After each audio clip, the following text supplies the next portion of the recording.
வெண்முரசு. வெண்முகில் நகரம் 75.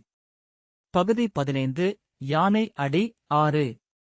வாசிப்பது சந்தீப்.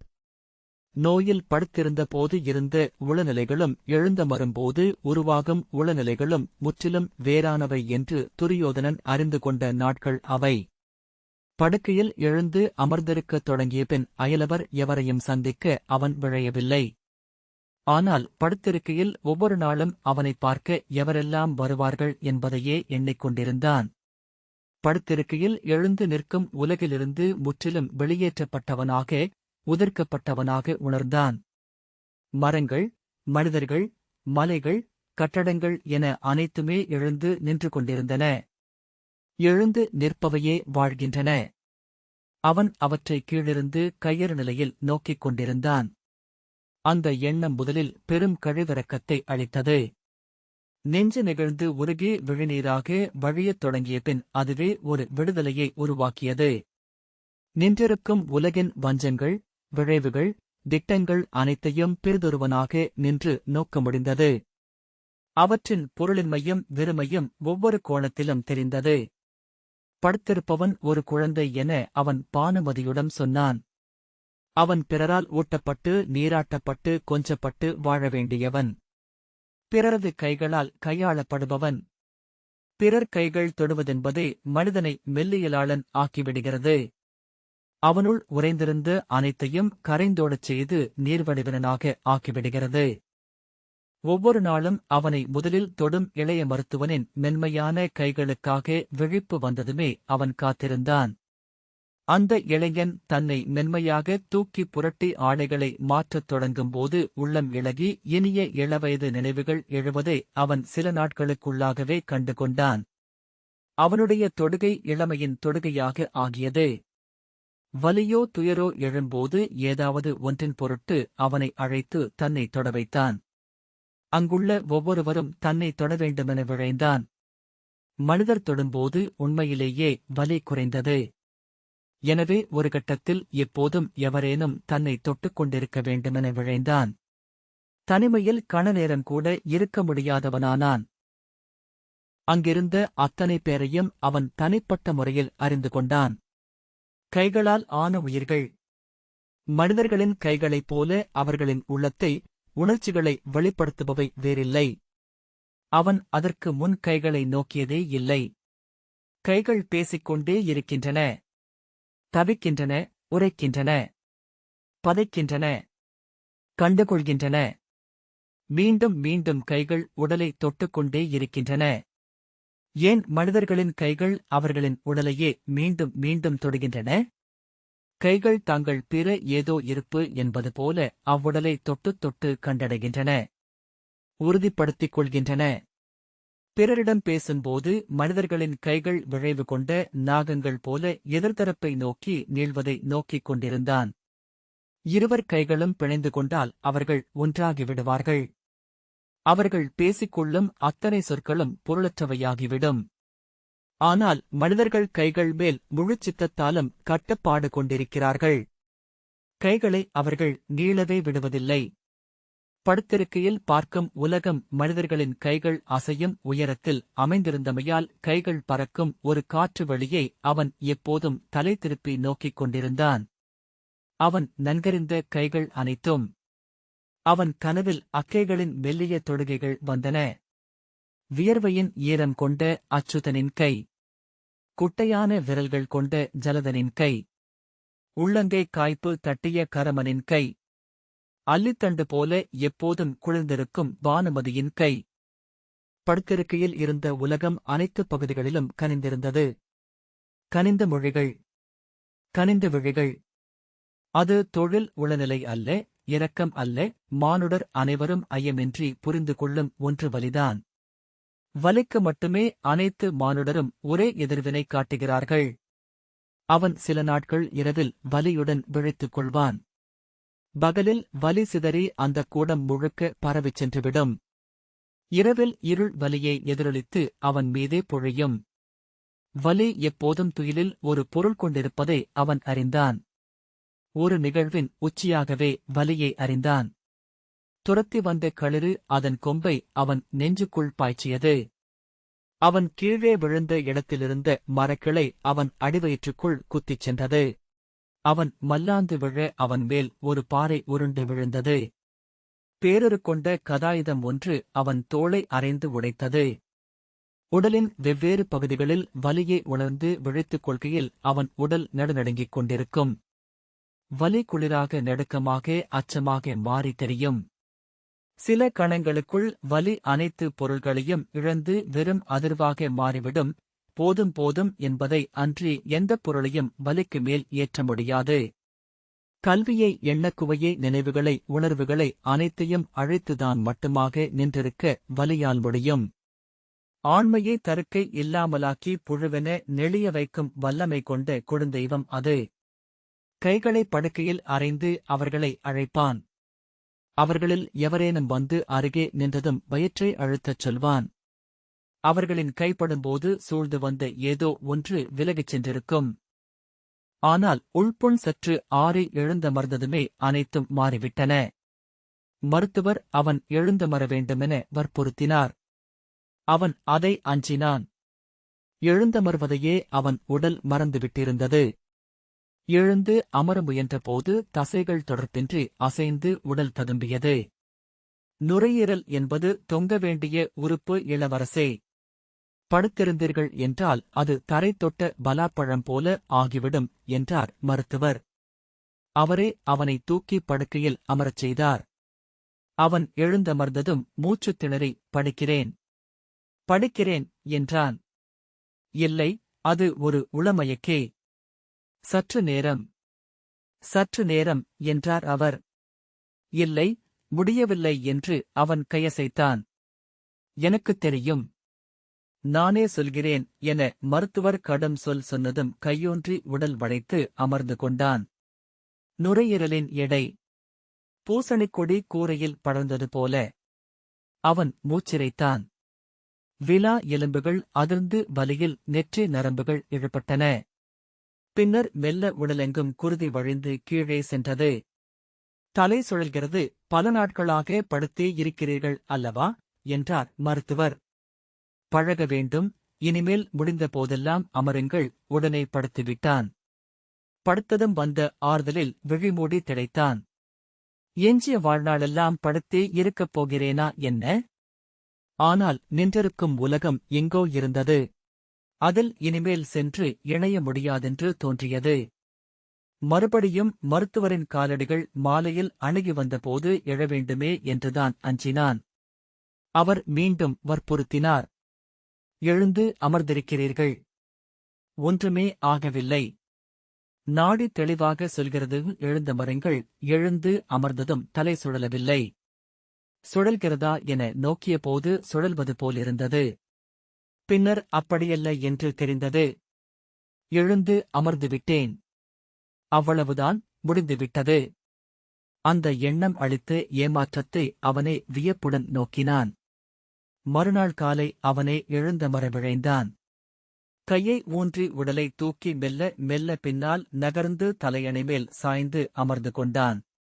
இளைய மருத்துவன் அவனைக் கண்டு சிரித்து, அடடா, இளவரசே, எழுந்தமர்ந்து விட்டீர்கள். நன்று என்று சொன்னபோது ஒரு கணத்தில் சினம் பற்றிக் கொண்டது. அதை அடக்கி விழிகளை தாழ்த்திக் கொண்டான். பின்பு அந்தச் சினத்தைப் பற்றியே எண்ணிக் கொண்டிருந்தான். அந்த நாள் வரை அவர்கள் அவனை குழந்தை என நடத்தினர். கேலி செய்தனர். கண்டித்தனர். உணவருந்தும்போது அளவு மிஞ்சிவிட்டால் பாதியிலேயே பறித்துச் சென்றனர். அப்போதெல்லாம் சினம் எழவில்லை. எழுந்தமரும்போதுதான் சினம் வருகிறதா? எழுந்தமர்ந்த பின் நின்றிருக்கும் உலகை அடைந்துவிட்டான். அதில் அவன் நிற்க முடியாதவனாக இருந்தான். ஒவ்வொரு கணமும் நடக்க விழைந்தவனாக, நின்றிருக்கும் நடக்கும் ஒவ்வொருவருடனும் உளத்தால் போட்டியிட்டு தோல்வியை சினமாக மாற்றிக்கொண்டு அமர்ந்திருந்தான். ஒரு நாளுக்குள் அவனுக்குள் சினம் பெருகத் தொடங்கியது. விரைந்து நடந்து சென்று ஒரு மருத்துவனை நோக்கி, மூடா, உன் காலடிகளைக் கேட்டு நான் விழித்துக் கொள்ள வேண்டுமா என்று கூவினான். அவன் விழிகளில் வந்த மாறுதலை அவர்கள் உடனே புரிந்து கொண்டார்கள். பொறுத்தருள வேண்டும் இளவரசே என்றான் அவன். அந்த கணம் முதல் அவர்கள் அத்தனை பேரும் முழுமையாகவே மாறினர். அவர்கள் எத்தனையோ நோயாளர்களை கண்டிருப்பார்கள். அந்த மாறுதலே இயல்பானதென்பதுல. அவன் தன்னைப் பற்றியே எண்ணிக் கொண்டிருந்தான். ஏன் இந்த மாறுதல்? என் அகத்தை நான் இழந்து செல்கிறேனா? ஆனால் குளிருக்கு போர்த்திக் கொண்ட அழுக்கு கம்பளியை ஒளியில் கூசுவது போல அந்த மருத்துவ நிலையை, அந்தப் படுக்கையை, அங்கிருந்த மணங்களை, ஒலிகளை வெறுத்தான். அங்கே அதுவரை கிடந்த துரியோதனனின் உள்ளிருந்து உடைத்துத் திறந்து எழுந்து அகன்றுவிட முயன்றான். அந்தச் சினத்தை அனைத்து மருத்துவர்களிடமும் காட்டினான். துரியோதனன் எழுந்து படுக்கையில் அமர்ந்து இளைய மருத்துவன் அள்ளி ஊட்டிக் கொண்டிருந்த உணவை உண்டு கொண்டிருந்த போது ஏவலன் வந்து வணங்கி நின்றான். அவன் நோக்கியதும் பால்ஹிகர் என்றான். அவன் கை காட்ட திரும்பிச் சென்றான். துரியோதனன் அப்போது பூரிசிரவஸை சந்திப்பதை விரும்பவில்லை. ஆனால் ஒரு கணம் கடந்ததும் அவன் வந்து தன்னிடம் அரசு சூழ்தலை பேசுவதனூடாக அந்த நோய்ப்படுக்கையிலிருந்து மீண்டு விடலாமென்று எண்ணினான். பூரிசிரவஸ் வந்து தலைவணங்கியதும் அவன் தன் உடல்நிலை பற்றி ஏதும் கேட்கக்கூடாதென்று விழைந்தான். ஆனால் அவன் நலம் பெற்று விட்டீர்களா மூத்தவரே என்றான். அவன் கை காட்ட அமர்ந்தபடி, தாங்கள் இன்னும் ஓரிரு நாட்கள் இங்கே தங்கி முழுமையாக உடல் நலம் தேறுவது நன்று என்றான். நீர் நலம் பெற்று விட்டீரா என்றான் துரியோதனன். நலமாகத்தான் உணர்கிறேன். புறவி ஏறும்போது மட்டும் தொடையில் மெல்லிய வலி இருக்கிறது. 6 மாதமாகும் அது முழுமையாக சீரடைய என்றனர் மருத்துவர் என்றான் பூரிசிரவஸ். துரியோதனன் அவனிடம் என்ன பேசுவதென்று தெரியாமல் பார்த்துக் கொண்டிருந்தான். அவன் கிளர்ச்சியடைந்திருப்பதை உடலில் மெல்லிய நடுக்கமாகவும் முகத்தில் வந்து வந்து போகும் செம்மையாகவும் பார்க்க முடிந்தது. நான் கேள்விப்பட்டேன் என்று அவன் திக்கிக் கொண்டு சொன்னான். ஆனால் நான் அதைப்பற்றி பேசலாமா என்று எனக்குத் தெரியவில்லை. பேசலாமென்று தோன்றியது. ஆனால் துரியோதனன் அவனை எரிச்சலுடன் நோக்கினான். அவன் சொல்ல வருவது என்ன என்று அவனுக்குத் தெரியவில்லை. சேதி நாட்டு செய்திதான். சேதி நாட்டில் என்றவன் நீங்கள் அறிந்திருப்பீர்கள். நீங்கள் என்ன செய்யப் போகிறீர்கள் என்று எனக்குத் தெரியவில்லை என்றான். துரியோதனன் திகைப்புடன் சேதி நாட்டிலா என்றான். அவனுடைய திகைப்பை புரிந்து கொண்டு பூரிசிரவஸ் வியப்புடன் தாங்கள் அறியவில்லையா? தங்கள் உடல்நலம் கருதி சொல்லாமல் விட்டிருப்பார்கள். நான் முந்திவிட்டேன். மூடன் நான் என்றான். என்ன என்று சொல்லும் என்றான் துரியோதனன். பூரிசிரவஸ் இல்லை என்று தயங்க சொல்லும் என துரியோதனன் உரத்த குரலில் ஆணையிட்டான். பூரிசிரவஸ் சேதி நாட்டுக்குள் நேற்று இரவு இல்லை, இன்று விடிகாலையில் பீமனும் நகுலனும் படைகளுடன் புகுந்து அந்தப் புறத்தைத் தாக்கி இளவரசியர் கரேணுமதியையும் பிந்துமதியையும் கவர்ந்து சென்றுவிட்டனர் என்று சொன்னான். துரியோதனன் நீர் எப்படி அறிந்தீர் என்றான். பூரிசிரவஸ் பதைப்புடன் என் ஒற்றன் என்றபின் அமைதியானான். நீர் ஓர் அரசமகனாக இருக்கலாம்.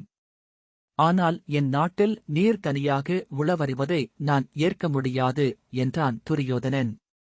இல்லை இளவரசே, இங்கு நான் ஒற்றறியவில்லை. இது எங்கள் ஒற்றனால் எனக்கு இன்று சொல்லப்பட்டது. துரியோதனன் அவன் இங்கிருக்கிறான் அல்லவா என்றான் துரியோதனன். பூரிசிரவஸ் தத்தளிப்புடன் ஆம் என்றான். அவனை உடனடியாக என் படைகளிடம் ஒப்படைத்துவிடும். அவன் இனிமேல் நகருக்குள் நடமாடக்கூடாது. அவனை நாங்கள் விசாரித்தபின் பால்ஹிக நாட்டுக்கே அனுப்பிவிடுகிறோம். பூரிசிரவஸ் பேசாமல் நின்றான். இது என் ஆணை என்றான் துரியோதனன். என்னை பொறுத்தருள்க இளவரசே. நான் என்னை நம்பியவனை காட்டிக் கொடுக்க முடியாது. ஈடாக நான் சிறை செல்கிறேன் என்றான் பூரிசிரவஸ். அவன் விழிகளில் நீர் நிறைந்தது. துரியோதனன் அதைக் கண்டதும் விழிகளை திருப்பிக் கொண்டான். அவன் உள்ளம் கரைந்தது. கண்ணைத் துடைத்துக்குள் மூடா. நீ என்ன சிறுவனா என்றான். சொல்மேல் கடிவாளமில்லாமல் நீ எப்படி இந்த அரசியல் களத்தில் வாழப்போகிறாய்? என்னிடம் பேச வருவதற்கு முன்னரே நான் கேட்கக்கூடியவற்றை உய்த்து விடைகளுடன் வரவேண்டுமென்று கூட தெரியாதவனா நீ? பூரிசிரவஸ் கண்களை துடைத்துக் கொண்டு புன்னகை செய்தான். நான் அப்படித்தான் செய்வேன். தங்களிடம் அப்படி எண்ணி வரவில்லை. துரியோதனன், என்னிடம் இன்னமும் சேதி நாட்டின் செய்திகள் வந்து சேரவில்லை. நீர் சொன்னது போல எதையும் என்னிடம் இவர்கள் இப்போது உடனுக்குடன் தெரிவிப்பதில்லை. சிசுபாலன் என்ன செய்தி அனுப்பியிருக்கிறான் என்று தெரியவில்லை என்றான். பூருசிரவஸ், என் பிழை பொறுத்தருள வேண்டும் மூத்தவரே.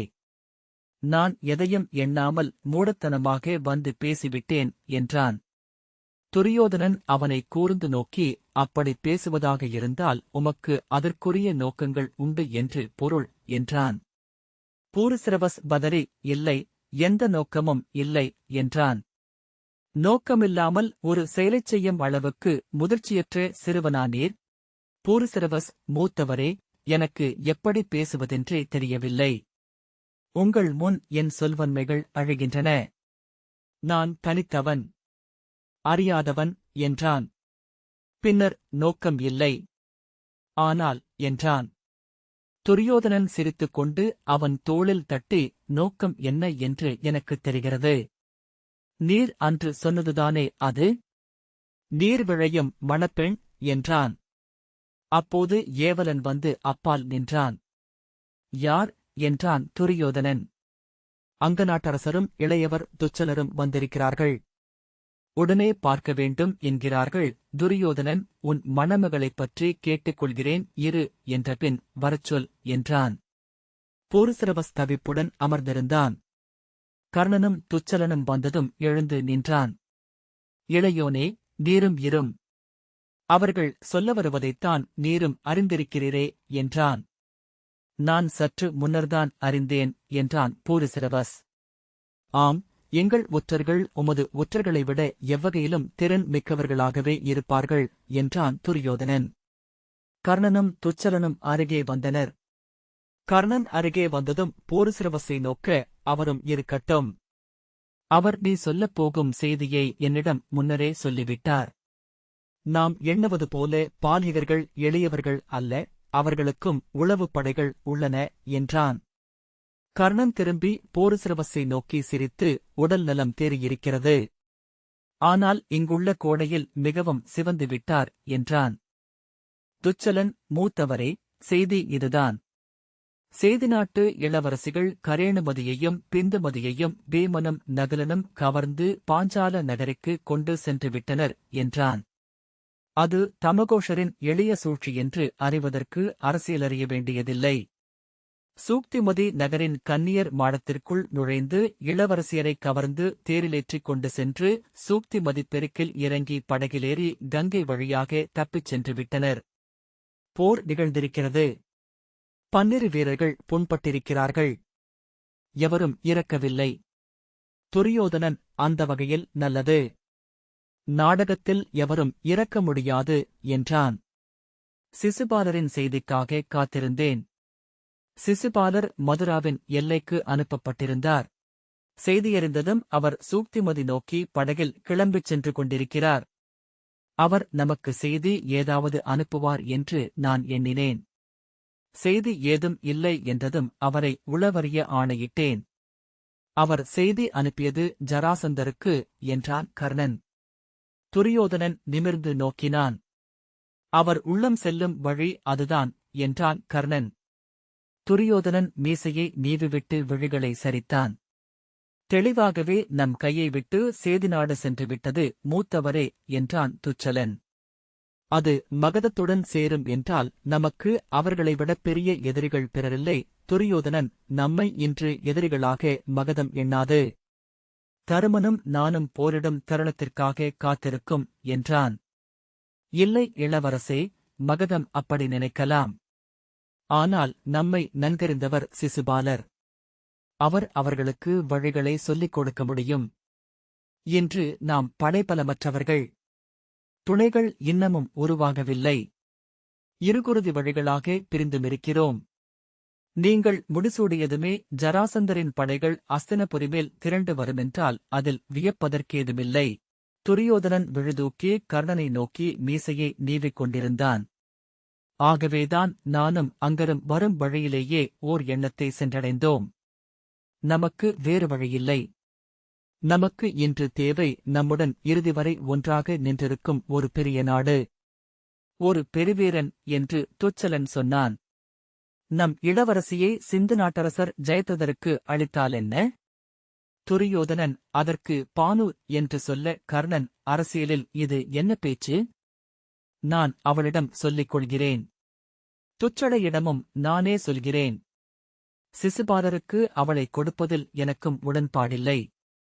அவர் யாதவனின் நேர் எதிரி. ஆனால் ஜெயத்ரதர் அப்படி அல்ல என்றான். துச்சலன், ஜெயத்ரதருக்கு இதில் மிகுந்த ஆர்வமிருக்கிறது மூத்தவரே. உண்மையில் சிந்து நாட்டின் தூதர் வந்து ஒரு வாரமாக இங்கே தங்கியிருக்கிறார் என்றான். கர்ணன், நம் கையை விட்டு சிபி நாடு சென்றுவிட்டது. நாம் காந்தாரத்தில் இருந்து முழுமையாகவே துண்டிக்கப்பட்டிருக்கிறோம். சிந்து நாடு நம்மிடமிருந்தால் காந்தாரம் வரை நாம் ஒரே நிலம் என்றே சொல்ல முடியும். பால்ஹிக கூட்டமைப்பும் நம்முடன் இருந்தால் மேற்கு புலம் முழுமையாகவே நம் கையில் இருக்கும். துவாரகையை அசையாமல் நிறுத்திவிட முடியும் என்றான். துரியோதனன் பெருமூச்சுடன், ஆம், அது சிறப்பாகவே தோன்றுகிறது என்றான். பிறிதொரு வழியே இல்லை. இன்று இளவரசிக்குரிய இளவரசனுக்கு நாம் எங்கு போவோம் என்றான் துச்சலன்.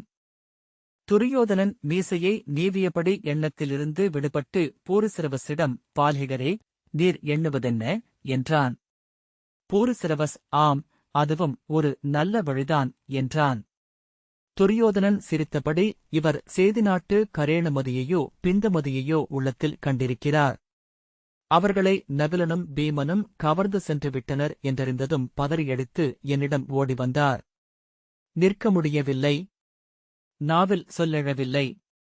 நான் சேதி நாட்டுக்கு பாண்டவர்கள் சென்ற செய்தியை அறிந்திருக்கிறேனா என்று கூட எண்ணவில்லை என்றான். கர்ணன் திரும்பி நோக்கி புன்னகை செய்து, துயரம் கொண்டிருக்கிறார் என்றான். ஆனால் அரசியலில் பெண்களை அடைவதும் இழப்பதும் எவ்வகையிலும் ஆண்மகன்களுக்கு ஒரு பொருட்டல்ல. இளையோனே, இதற்குமேல் நீ துயரத்தைக் காட்டினாய் என்றால் உன் மண்டையை உடைக்க வேண்டியிருக்கும் என்றான். துரியோதனன், சேதிநாட்டு இளவரசியரைப் பற்றித்தான் என்னிடம் சொல்ல முயன்றிருக்கிறார். சொல்லியிருந்தால் படைகளை அனுப்பியே கவர்ந்து வந்திருப்பேன். இப்போது இவர் ஏன் இப்படி ஓடி வருகிறார் என்று எண்ணியபோதுதான் எனக்கே புரிந்தது என்றான். பூருசிரவஸை நோக்கி சிரித்துக்கொண்டு துரியோதனன், இன்னமும் முதிரா இளைஞராகவே இருக்கிறார். அவர் கண்களில் உள்ள துயரத்தைப் பார் என்றான். துரியோதனன், ஆம், பாண்டவர்களை ஏவிய யாதவனுக்கும் அதுவே மறுமொழியாக அமையும் என்றான். கர்ணன், அதை பேசிவிட்டுச் செல்லலாம் என்றுதான் வந்தேன். மேலும் சில உடனடியான முடிவுகளை எடுக்க வேண்டியிருக்கிறது என எழுந்தான். துரியோதனன் ஒரு கணம் தயங்கிய பின், கர்ணா, இந்த இளவரசிகளை எவர் மணக்கப் போகிறார்கள் என்றான். கர்ணன், கரேணுமதியை நகுலன் மணக்கவிருப்பதாக செய்தி. அவர்களுக்கிடையே முன்னரே ஏதோ ஓலை தொடர்புகள் இருந்திருக்கின்றன என்கிறார்கள். இன்னமும் உறுதியான செய்திகள் இல்லை. அப்படியென்றால் பிந்துமதியை பீமன் மணக்கக்கூடும் என்றான். துரியோதனன் தலையசைத்து, இதுவும் என் மீதான தன் வெற்றி என அவன் எண்ணுவான் என்ற பின் சிரித்து, இதை நான் தோல்வி என நினைக்கவில்லை என்பதனால் அவன் வெல்லவில்லை என அவனிடம் சொல்வது யார் என்றான். கர்ணன் புன்னகைத்தபடி, இதெல்லாம் நாற்களத்தில் காய்களைப் பரப்புவது மட்டுமே. ஆட்டம் இனிமேல்தான் என்ற பின் பூரிசிரவஸின் தோளை தட்டியபடி கிளம்பினான். இளையோனே, நீ நேரில் சென்று அன்னையரிடம் சொல்லிவிடு என்றான் துரியோதனன். ஆணை என துச்சலன் தலைவணங்கினான். அவர்கள் சென்றபின் துரியோதனன் திரும்பி, உம் உள்ளம் எனக்குப் புரிகிறது இளையோனே. அதில் முதற்பிழை உம்முடையது. நீர் அன்றே சொல்லியிருக்க வேண்டும். ஒருபோதும் நீர் சேதி நாட்டு இளவரசியரை இழக்க ஒப்புக் கொண்டிருக்க மாட்டேன் என்றான். ஆனால் இதெல்லாம் ஆண்மகனின் வாழ்க்கையில் கடந்து செல்லும் சிறிய நிகழ்வுகள், கங்கையில் கொப்புளங்கள் போல. அதை நீரும் உணர்ந்திருப்பீர் என நினைக்கிறேன். பூரிசிரவஸ் ஆம் என்றதுமே விழிநீர் எழ தலை குனித்துக் கொண்டான். வா என்று துரியோதனன் கையை நீட்டினான். பூரிசிரவஸ் அருகே சென்று அமர்ந்தான். துரியோதனன் தன் எடைமிக்க கையால் அவன் தோளை வளைத்து, சில நாட்கள் இந்த ஏக்கம் இருக்கும் இளையோனே. நானும் மூத்தவன், என் சொல் அப்படியே இருக்கிறது. உமக்கு இந்த பாரத வருஷத்தில் எந்த இளவரசி தேவை? சொல்லும். அவள் உம்மிடமிருப்பாள் என்றான். அவன் தலை குனிந்து முகத்தைத் துடைத்தான். இல்லையேல் நானே உமக்கு மணமகள் பார்க்கிறேன். பாரதவர்ஷத்தின் பேரரசு ஒன்றின் இளவரசியாகவே அவள் இருப்பாள். அவளை நீர் பால்ஹிக நாட்டுக்கு கொண்டு செல்லும்போது மக்கள் மகிழ்ந்து கொந்தளிப்பார்கள். பூரிசிரவஸ் கண்களை துடைத்துக் கொண்டு அடைத்த குரலில், நான் தங்களுக்கு கடன்பட்டிருக்கிறேன் மூத்தவரே என்றான். இந்த வாசிப்பை கேட்டதற்கு நன்றி.